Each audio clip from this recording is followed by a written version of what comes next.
Good afternoon, everybody. Thanks for coming down. This is going to be a really relaxed set. If you want to ask any questions of Jim or anybody else, just throw in. We'll be playing some tunes, having a chat, having a jam. I might even get my daughter up to sing if she's ready to do that. So, could you put your hands together for Mr. Jim Mullen and Pat?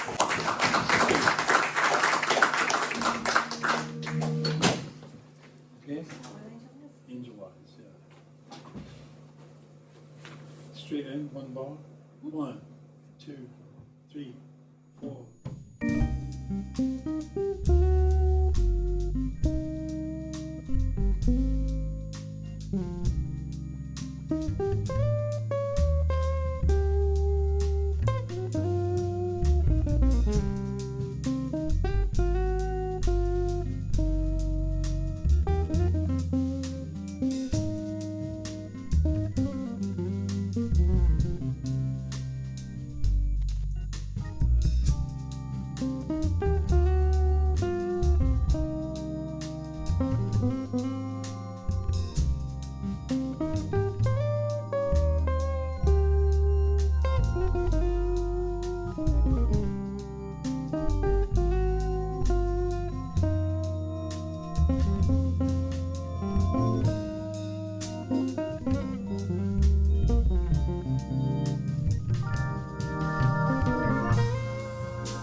Thank you very much. Welcome to our little soiree here. Let me introduce you to the band. Andy Edwards, main host on the drums here. Let's hear it for Andy. On the double bass, we have One Yen Chan. One Yen Chan. I've got to be very careful. On the organ, let's hear it for Wendy. Wendy Curtin. You get old, you can't remember anything, you know. But that was a lovely old standard, something I've been playing for many years, and actually played with some people in the room here before. It's a lovely thing called Angel Eyes. And we're going to continue with something from Italy.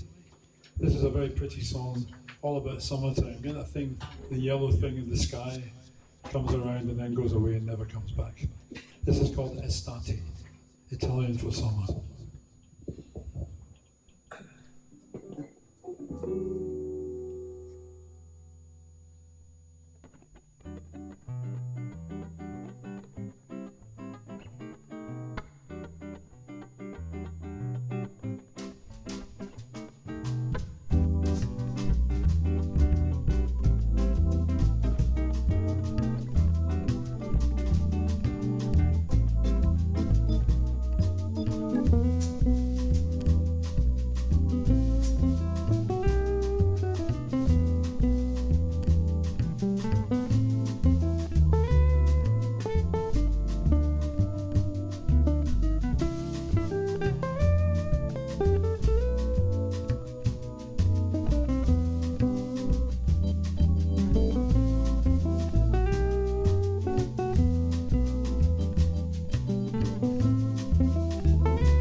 Thank you very much. That was Estati, all the way from Italy. Jim, thank you very much for coming to Thanks, my Andy. humble abode. My pleasure. Nice to meet you. And you've given me a run trying to play jazz. I haven't played it for a while, so that was a struggle for me. Sounded great. Oh, I don't know about Sounded that. great. There's Bossa Nova. I better work on that Samba, I think. I feel really honoured to have you here. You've had a long career It's almost over now. Yeah. after this gig, after playing with me. Yeah. And I really want to sort of go through your career because actually I think you came out of the sort of 60s psychedelic jazz rock world, didn't you? So how did you get into that, being up in Scotland? Good question, actually. Yeah. Well, actually, before I made the trip south from Glasgow to London, which is where I began my kind of professional career, if you like, I was a journalist in Scotland, but music was more fun. Yeah. So I took my nerve in my hands and I quit the newspaper that I was working for. And I'd been playing jazz before then in Scotland, you know, as a double bass player, and then going on to guitar. And I got a gig actually with Pete Brown, Yes. who was the lyricist for Cream. That's right, yes. He wrote the most recorded song. He wrote the lyrics to the most recorded song of all time, "Sunshine of Your Love," and he got 6 figures a year from the Performing Rights Society because that stuff never stopped selling.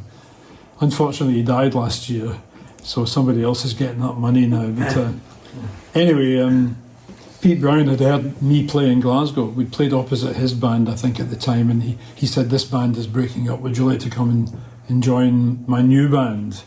And I said, "Yeah, sure," because I was thinking of moving to London anyway. I wanted to try and see if I could make a living out of this music lark, you know. So anyway,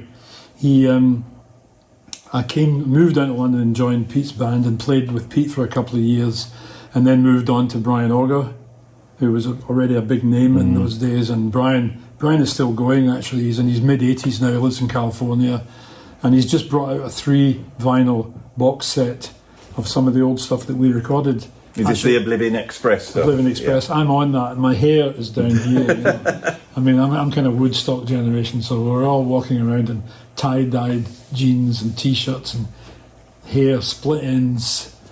Anyway, Brian was a great musician, and it was an honour to play with him, actually. And he was a great band leader. He actually remortgaged his house to keep the band on the road. I've not met many musicians that would do something like that, but Brian did. And we used to work in Italy a lot, actually. It was our first fell in love with Italy. And we used to do 4 tours a year of Italy, one for each season. So I got to see all over Italy and get to eat all that great food as well as seeing all that lovely scenery. So I love going to Italy. I was out there this year doing some workshops in Firenze and meeting all these young guitar players who were really enthusiastic and happy, and we had a great time, actually. Really, always a pleasure to go out there. But after Brian, I played for a short time in a band called Vinegar Joe, yes, with Elkie Brooks and Robert Palmer, tragically no longer with us. And I got fired for talking back in that band, you know. Some bands... Can I just ask you a question here? Because I don't know if you know, but I'm a huge John McLaughlin fan. Yeah. And John was the reason why the YouTube got set up, because I started doing stuff about the Mahavishnu, John McLaughlin. And you basically came in both Pete Brown's band and Brian Auger. John McLaughlin was the guitarist before, so Absolutely. Did you cross paths with him? Not at all? I never met him until much later. We did the Montreux Festival together when I was with Brian, and I met him then. And the Mahavishnu Orchestra was already, you know, very big news then. So, but I didn't actually say that he was my predecessor. It felt kind of cheeky in a way, you know. He's this big star. You were my predecessor, you know. Anyway, I didn't say it, but I met him, and he was very nice guy. And after Brian, I think I did a little bit in Vinegar Joe, then got fired, and then I fortunately, my friends, if anyone remembers the Average White Band, well, they were friends of mine from Scotland.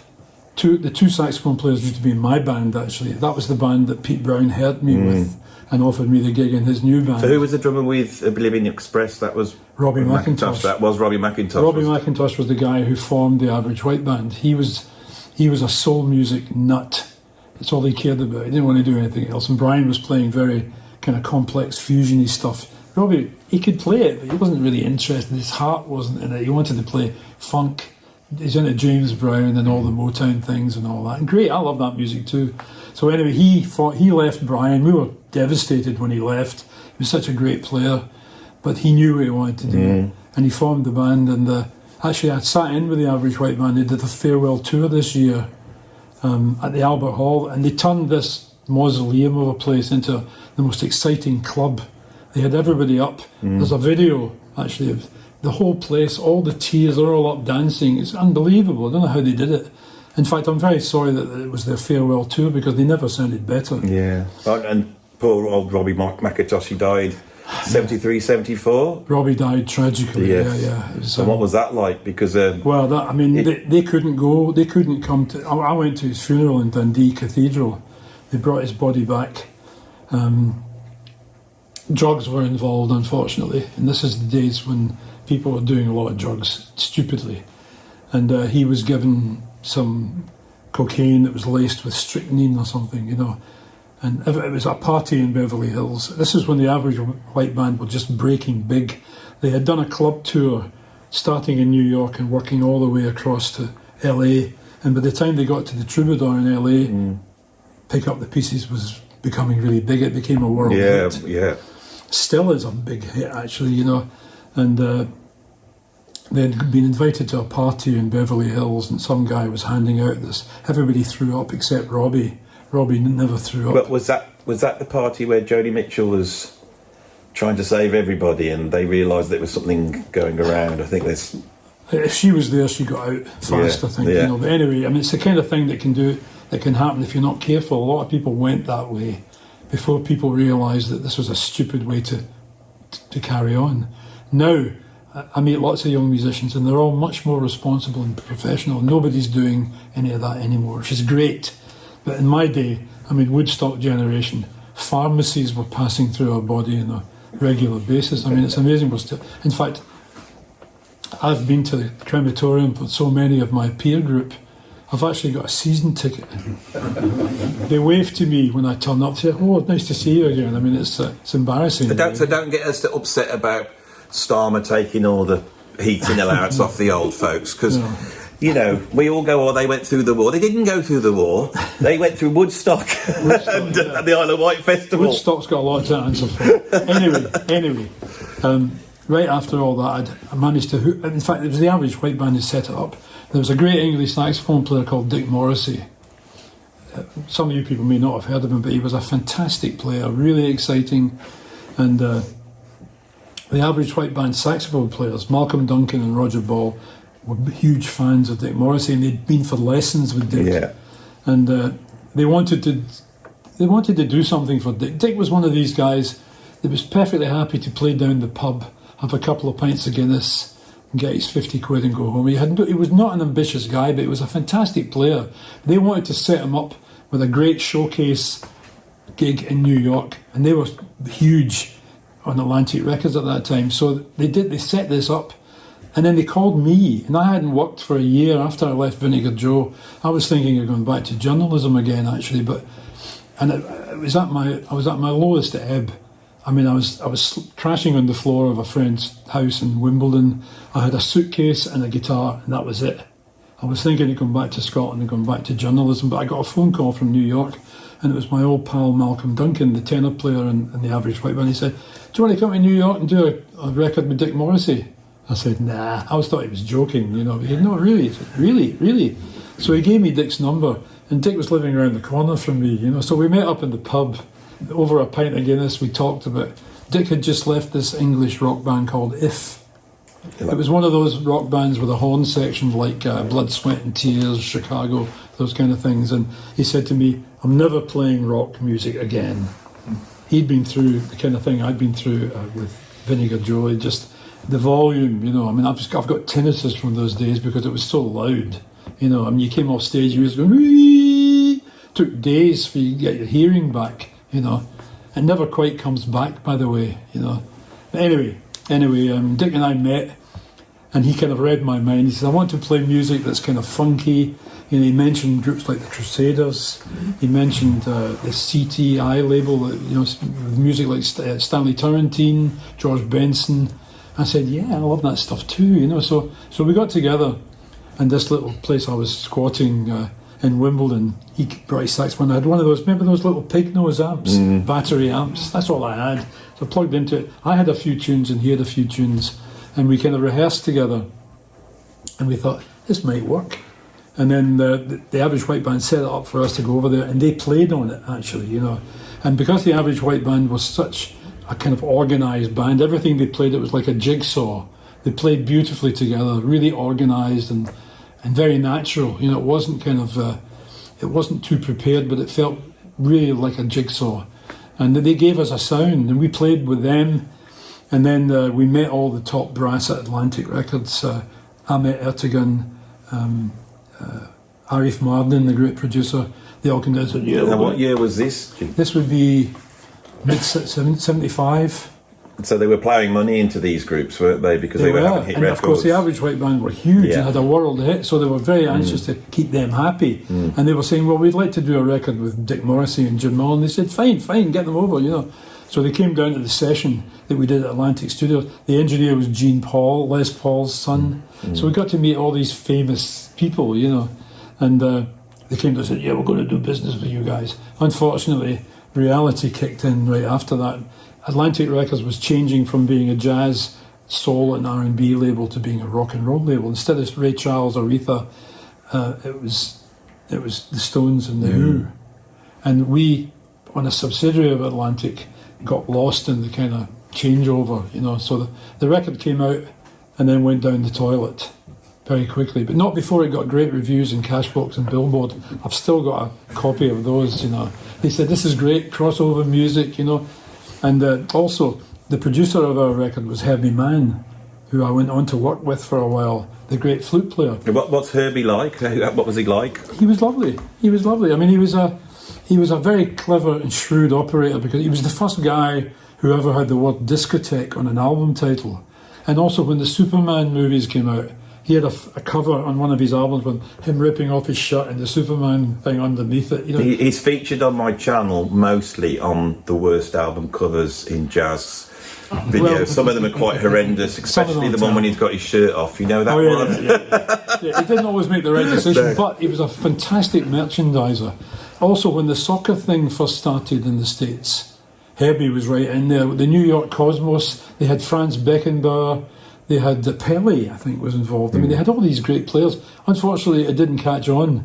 It was only in more recent years when the girls were playing soccer, and that's what made it popular in the States. But then, when it was only meant, why don't they pick up the ball kind of thing? They couldn't figure this football stuff, you know. Anyway, but when the New York Cosmos started, Herbie, who was also an executive at Atlantic Records, he was a vice president, I think, he managed to get the franchise for the music for the Cosmos, and every time there was a ball went out of play for a throw-in or there was a free kick, there would be a little Herbie Mann tune would play and he'd get royalties for it. And it would be a little simple kind of calypso, something like that, something that we could write in 5 seconds, you know. But he's going ding ding, the cash register is going, and this thing might be played 150 times a game. So Herbie was doing all right out of this, you know. Unfortunately, the soccer thing didn't catch on that time, and it took a while for it to catch on later. But I enjoyed working with Herbie, but there was a kind of demarcation line. Herbie used to fly us all out to the Midwest, and we'd play in these stadiums, you know, and people would turn up. The men would be wearing rented tuxedos. The women would be wearing ball gowns. It was unbelievable. These were the squarest people you ever saw in your life. They thought Herbie Mann was like Mr. Hip. Herbie would come out with his Italian suits and sort of tootle around a little bit. But the audience were just the weirdest people, you know. But he had a great band, a fantastic band.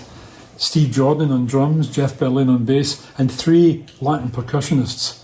A conga player called Sammy Figueroa, who's now a big producer in New York. Timbales player called Rafael Cruz. And miscellaneous, the guys who played the bird calls and all the jingle bells and stuff. Armand Halburian from Albania, I think he was. And it was like the jungle when these guys got going. It was an amazing experience. I really enjoyed being in the band. And we used to fly out to the Midwest, South Bend, Dakota, or something like that, you know, and play all these stadia. And but Herbie would fly first class and stay at the Hilton. We'd fly second class and stay at the Holiday Inn. So there was a kind of line that could not be crossed, you know. That's all right. So I didn't mind that. I got on very well with Herbie. Not everyone did. No, I've always wondered what he was like. Had a long career that spanned the 50s all the way up to the 80s. I mean, Dick Morrissey was in that band for a little bit of time, but he got fired because he was too good. Herbie wasn't a mug. And Dick wasn't the kind of guy who would try and upstage anybody. You know, Dick was a really lovely, gentle, humble person, but he was just too good. Every time he took a solo, you forgot all about Herbie Mann. So Herbie was quite a shrewd character, so he got rid of Dick so that nobody would forget about Herbie, you know. But anyway, we had a good time in that, and then I think I came back to get married, actually, you know, and Dick came back as well, and we decided to get the Morrissey MULLEN band going, and that became a big club band for 15 years. I think we had in this country before Dick's health started to deteriorate. The lifestyle is not always good, actually, you know, and you're touring around in bands. You don't always get to eat regularly. You're normally drinking, and you're normally not looking after yourself. So this took a toll on poor old Dick, and he died very young. I think he was only 60 when he died. But anyway, it was a fantastic experience. It was like my college degree, having to follow Dick Morrissey every night. He was just fantastic. Morrissey MULLEN, by the 80s, they become part of the sort of UK jazz funk scene, which sort of was setting up all sorts of different... Absolutely. In fact, Bluey out of Incognito. Incognito started at the same time as Morrissey MULLEN. Yeah. And I've worked with Bluey. In fact, I was in one of his bands, Citrus Sun, part of the Incognito kind of stable. And he said to me, yeah, we used to follow you guys around just playing pubs in and around London, you know, before they had a world hit. And what about bands like Level 42? Because that's were they right. around? Freeze, do you remember this? Yes, Yeah. there was Shack Attack, wasn't there? When the jazz fusion thing started in, I think, the end of the 60s, wasn't it? Early 70s. And so suddenly people were hearing a different kind of music, sort of jazz music, but with a kind of funk backbeat, if you like, you know. And it started to give another opportunity for jazz musicians to play and make some money, because not everybody wanted to hear splang-a-line, you know, ding ding ding ding ding.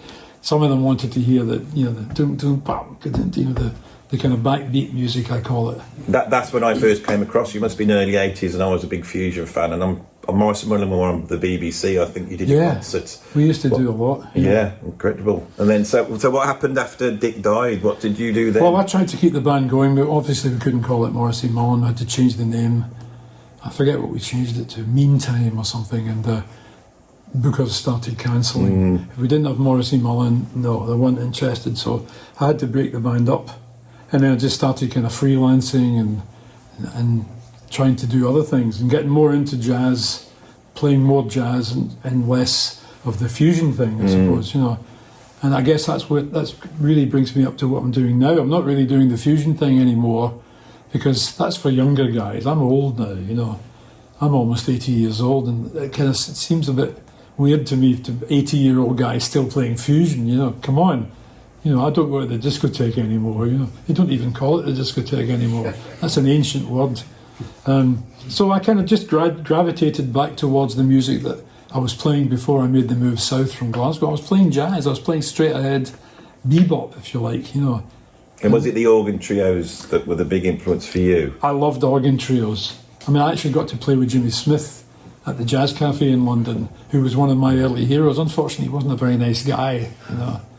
And anyway, this is what we want Jim to. Why wasn't he very nice? He's dead now. Well, he's dead now, so I can say anything I like about him. But he was, the first thing he said, he didn't want to know my name. He said, the first thing he said was, "Could you get me some cocaine?" I said, "No." Get your own bloody cocaine. Anyway, he refused to rehearse.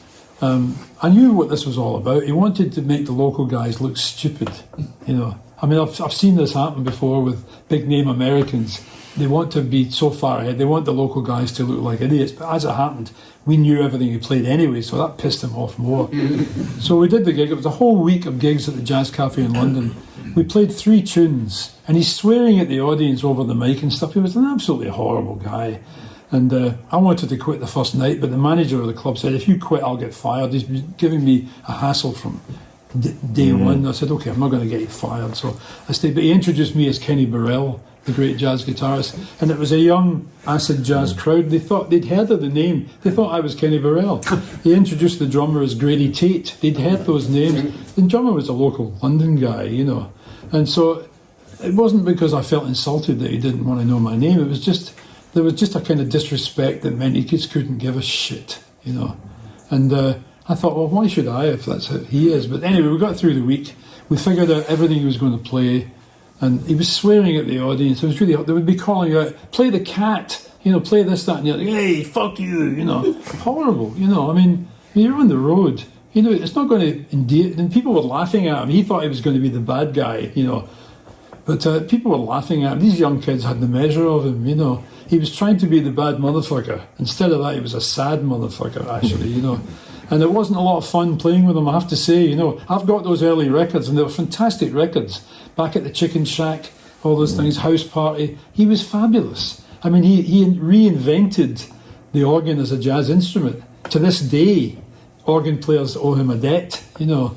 And I always liked that sound. I played in many, I've got an organ trio of my own, you know, with a couple of the younger guys. And unfortunately, not every experience is a great one. I mean, I lived in New York when I was doing the thing with Dick Morrissey, with the Average White Band, and I got to play with the Brecker brothers.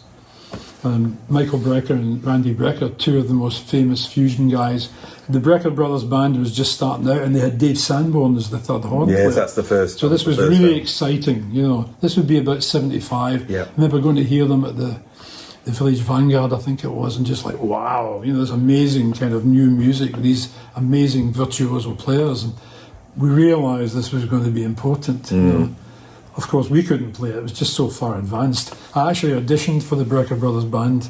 They asked me, Randy Brecker, hey man, how you doing? You want to come and audition for the band? So I'm thinking, so anyway, I went down to the, I took my courage in my hand and I went down to this little rehearsal room in the Bowery. And we played for about an hour, just no music, just what they call time, no changes music. We had a rhythm and we just played, and it was fantastic. The way these guys kind of accommodate you, it was like telepathy. It was quite, I never had anything like it. But then the briefcase opened and all the black pages came out. Skunk funk. So I'm going,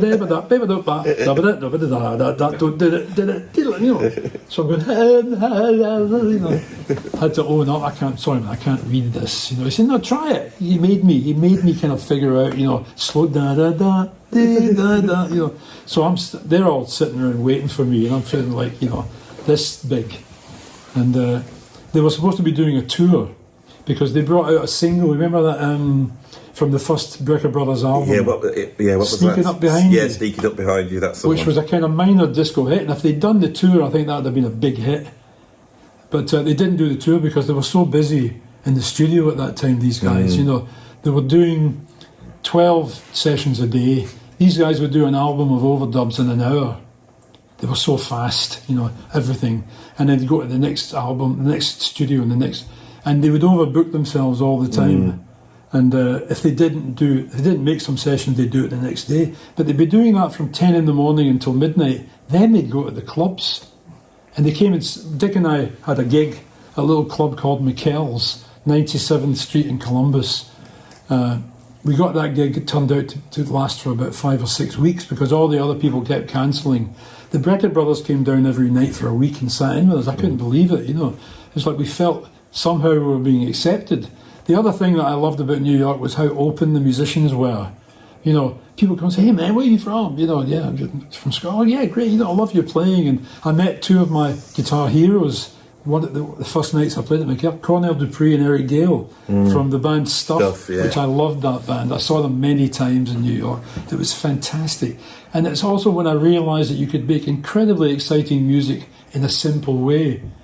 Steve Gadd and those guys, Richard T, just the most beautiful grooves, and just playing medleys of Stevie Wonder songs and Do you feel there's a big difference between the American jazz scene and the British jazz scene, whereas the American musicians are far more accommodating, will play anything. There's a little bit of snottiness in the British jazz scene. It was always fragmented in this country, which I have to say. There's still a certain amount of cliquishness about the scene in this country. In America, certainly because of the practicalities of having to get a gig, people were much more open. I used to go along to loft jam sessions in Brooklyn that started at midnight and went along to like 7 a.m. And I'd be with all these guys playing and talking about music, and it was like kind of an unofficial kind of music academy. It was fantastic. I learned so much just hanging out with these guys and sitting in with them. And people would be saying, what's happening on the bridge of this song? You guys say, here's what that is, and explain it. It was wonderful, And these guys would be practicing on all their weaknesses. Now, where I come from, you kept quiet about your weaknesses. You didn't let that on. You just, talked about your strengths. But there was a kind of pragmatism and an honesty about American musicians that I really admired. The fact that they were prepared to own up to having weaknesses. How do you change weaknesses if you don't own up to them? And there's that story of some journalist going around to see Michael Brecker in his house, and when he got there, he's got all the Jamie Abersol, and he's just going through the 251, which is the basic, these guys were unbelievable practicers, and Michael was very down on his own playing, despite the fact he was a virtuoso and people bowed down to him. He was incredible. I went along with Hamish Stewart to the heavy metal bebop sessions at Atlantic Studio. Yeah, I was there when that was happening. Michael was sitting in the studio with his head in his hands saying, I've got to stop playing those licks. People say, what are you talking about? It sounds fantastic. Shut up, get on with it. He's no. I mean, these guys were so critical, hypercritical.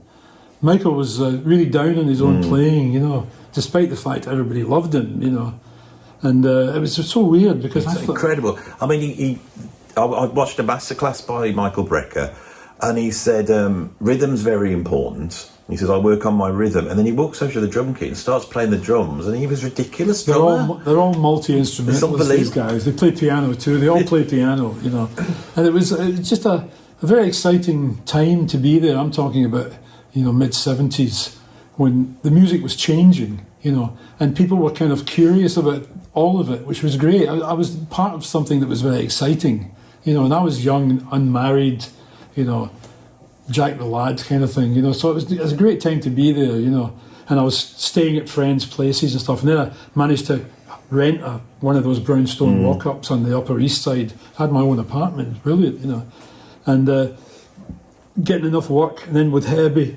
Man, I was making a little bit of money. I was getting a few sessions and things, so... I went through your session, because you've done quite a lot of sessions, but is there anything notable at that period in America that people don't know about? Bob Dylan. Really? Yeah. Yeah, Did you meet Bob Dylan? I did. I didn't like him though, actually. sorry for any He's Bob still Dylan alive, fans. just about. He's just about, yeah. He was another guy who, he kind of believed the kind of mythology about it. He thought it was James Dean or something, But it was this session. And I remember I was with this band Kokomo, and we had just finished this gig in Central Park in the Wallman Ice Rink, which they use as an open-air theatre in the summer. And, New York in the summer, 100 degrees temperature, 100% humidity. They were giving us salt tablets and stuff. We were all kind of melting, We did the gig and we're completely dripping, soaking shirts and soaking everything. And then they said, you got to get down to Columbia Studios on 51st Street and 5th Avenue. So we're literally running, you can't get any cars into Central Park at a weekend. We're running down 5th Avenue carrying our instruments to the session. Then we were kept in a sort of side room until Barbie was ready to have us, and then we came in. We were in there for about 2 hours, and then we got led in, and then we were all put in little booths. I remember there were so many musicians in the studio. There were 5 guitar players, including Eric Clapton. And at one point I played a fill, and they all looked round like, who did that? You're not supposed to do that. That's his, And it was this song. It came out eventually, although I don't think he used the take that I'm on. It was a song called Hurricane, about a boxer who was imprisoned for killing somebody in a bar brawl or something, And it was one of those typical Bobby Dylan songs. It was a 2-chord A minor, then F7, then A minor, then F7, and he must have done about 20 takes, and this was already at 2 a.m. by the time we'd done the 20th take. And then he said, I'm going to stop now, my voice is getting... I shouted out, what fucking voice? And then there was like a thunderclap. He said that, and he said, right, you out.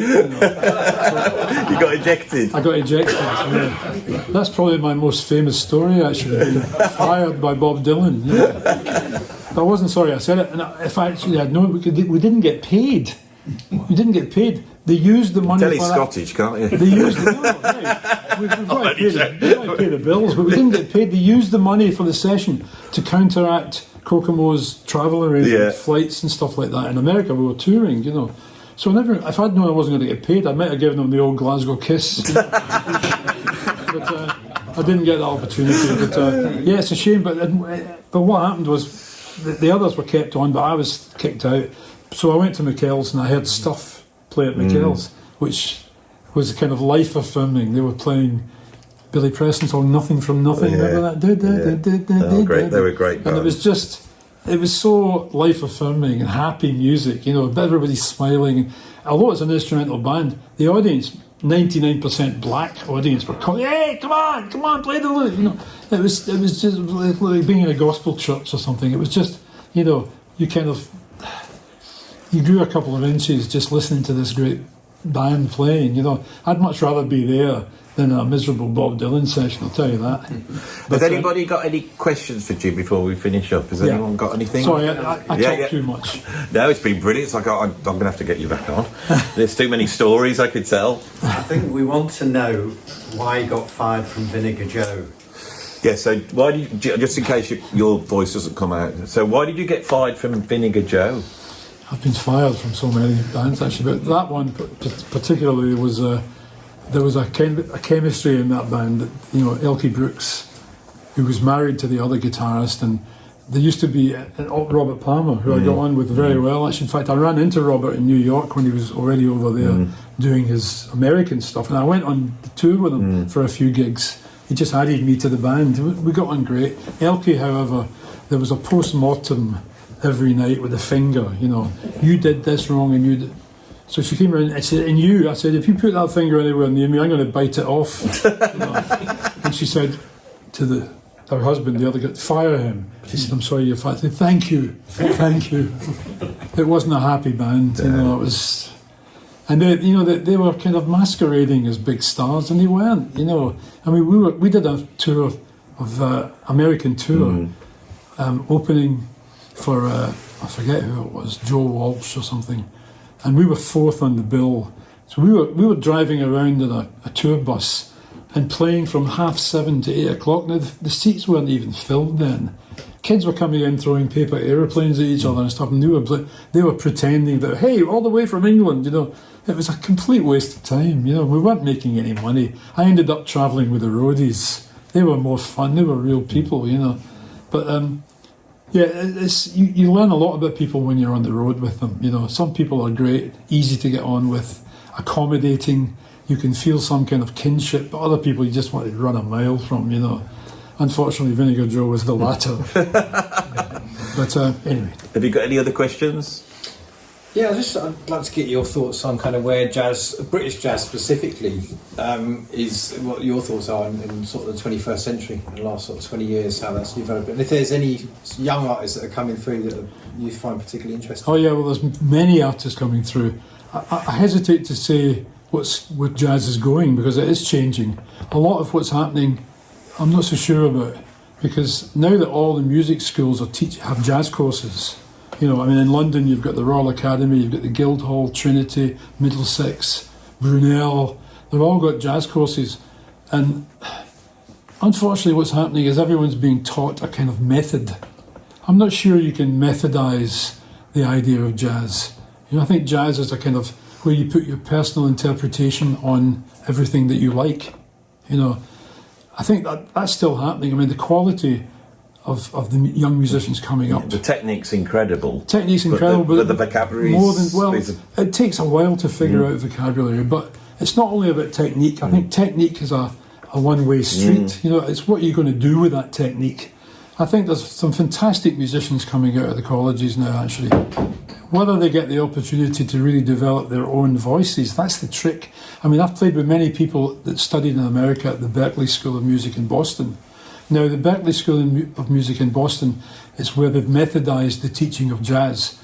So all the guitar players get their degrees by playing Pat Metheny transcriptions.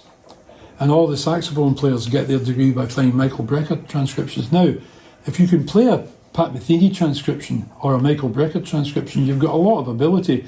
But what it does, it puts you in the shadow of these great players who are so established. How do you get out from under that? How do you find your own voice? See, it's much more time intensive to do one-on-one and encourage someone to find their own voice. So they don't do that. So everybody, you talk about the conveyor belt idea of all these people coming out playing the same stuff thinking they're great. And also there's a lot of deception involved. I've worked with former Berklee students who say they've been told that, yeah, record companies will be beating a path to your door. It's not like that. Because they're all coming out sounding the same. You know, record companies are not stupid, you know. And I think that's a mistake.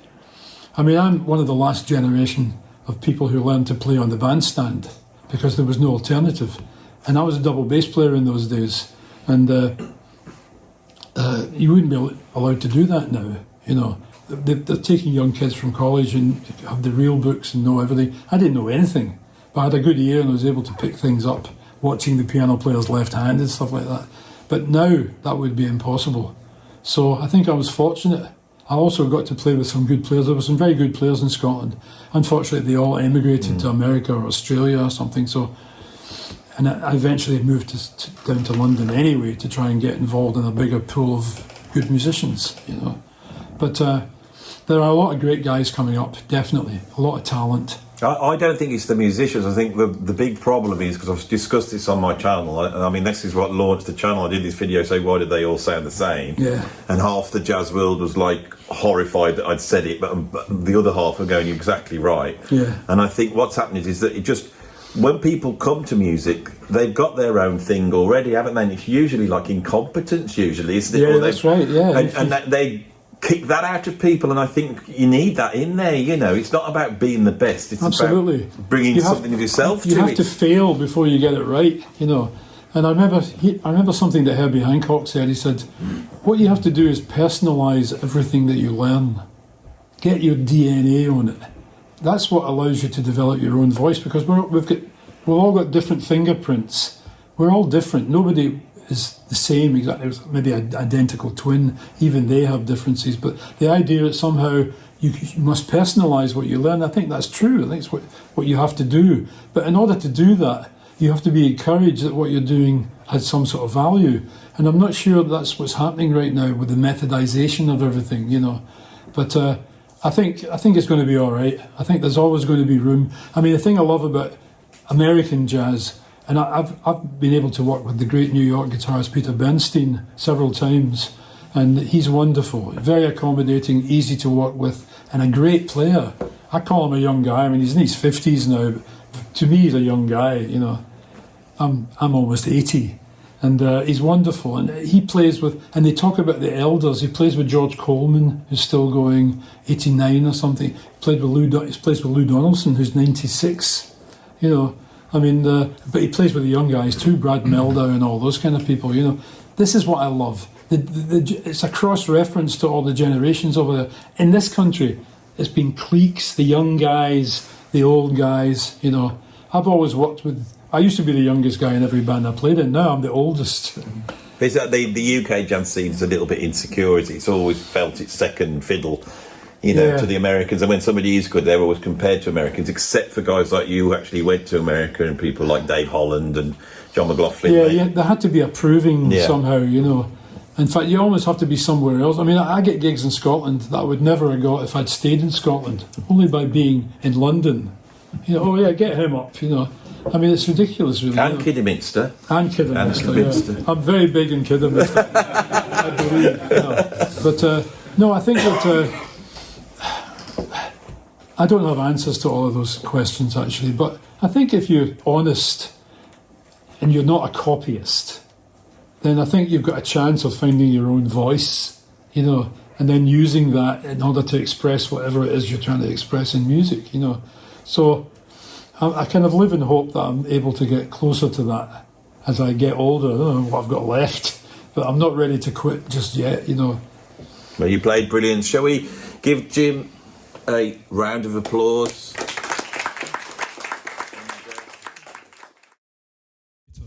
But anybody in the audience with any questions about anything, about the music, about the instruments, about anything really? No? Can I ask, are you playing two keyboards?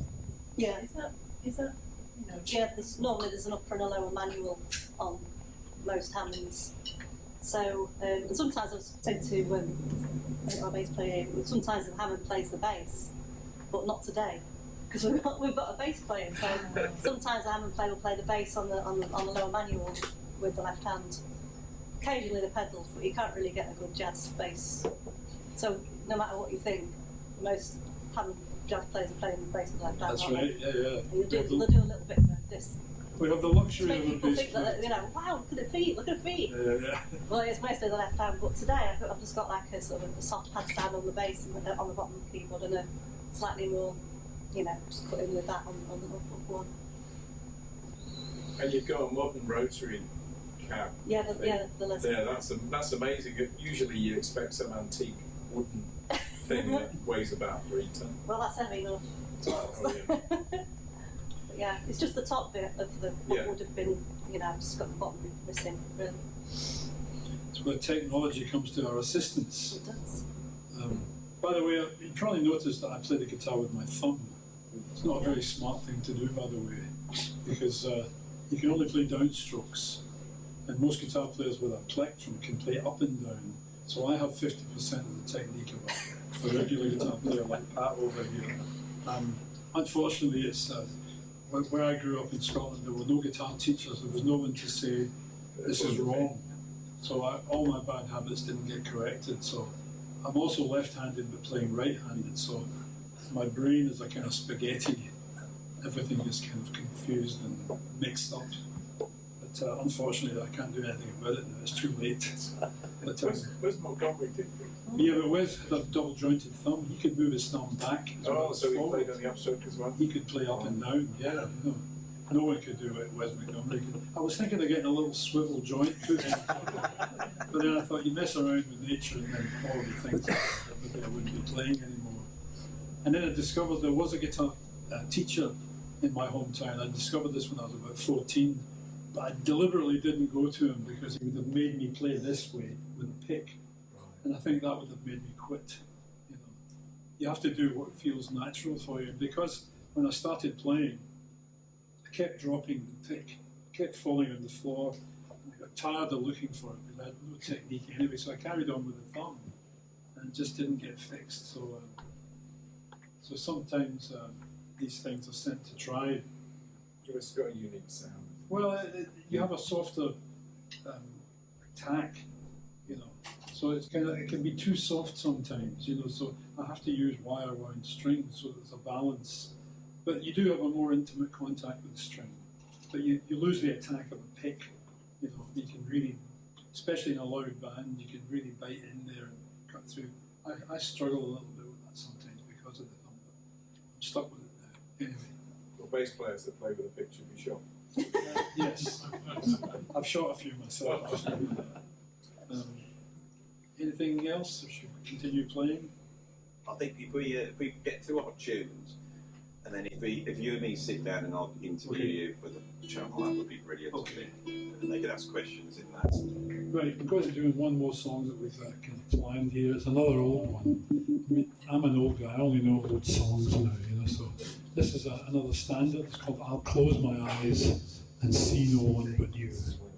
In those days when they wrote romantic songs, you know, before they were beating the hell out of each other, you know, they were writing all these wonderful, gentle, romantic songs. The blood was flying. This is I'll Close My Eyes. Pedal B flat. 1, 2, 1, 2, 1, 2, 3, 4.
you very much. Now we have a very special guest. You've got to come up and sing a song for you. Please welcome Andy's daughter. Sorry, I don't know your name. Grace. Please welcome Grace Edwards to sing a Stevie Wonder song.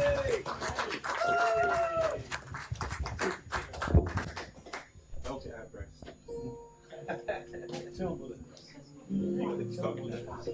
This is Lady by Stevie Wonder. Straight in.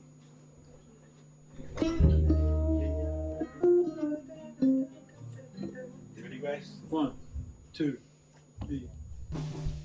Lately I've had the strangest feeling,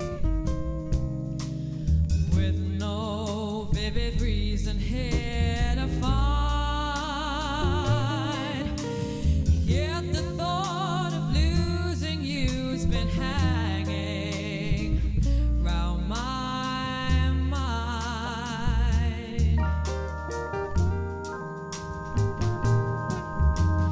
Far more frequently you're wearing perfume, with you say no special place to go. But when I ask, will you be coming back soon? You don't know. You never know. Well, I'm a man of many wishes. Hope my premonition misses. But what I really feel, my eyes won't let me hide. 'Cause they always start to cry.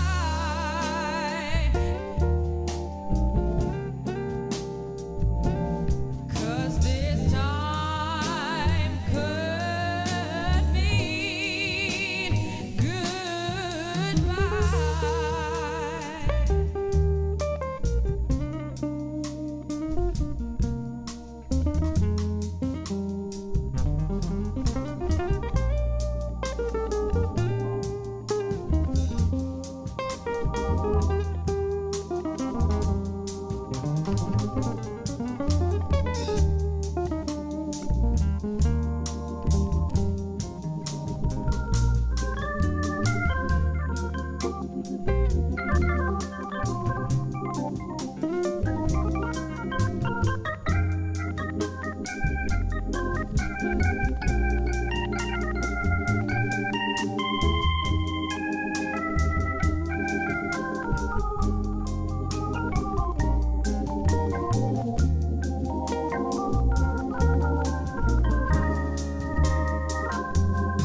Cause I'm a man of many wishes. I hope my premonition misses. But what I really feel, my eyes won't let me hide.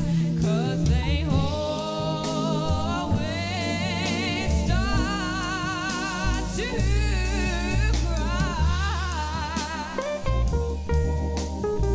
Ooh, 'cause this time could mean goodbye.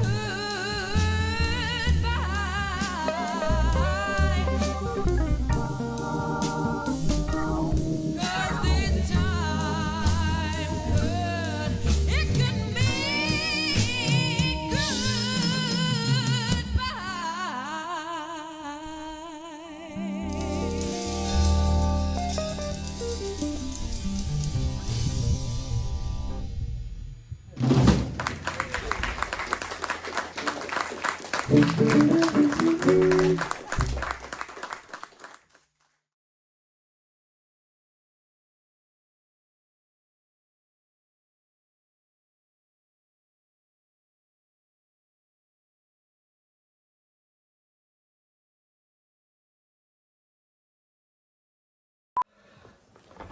Do you not get a nice green sort of?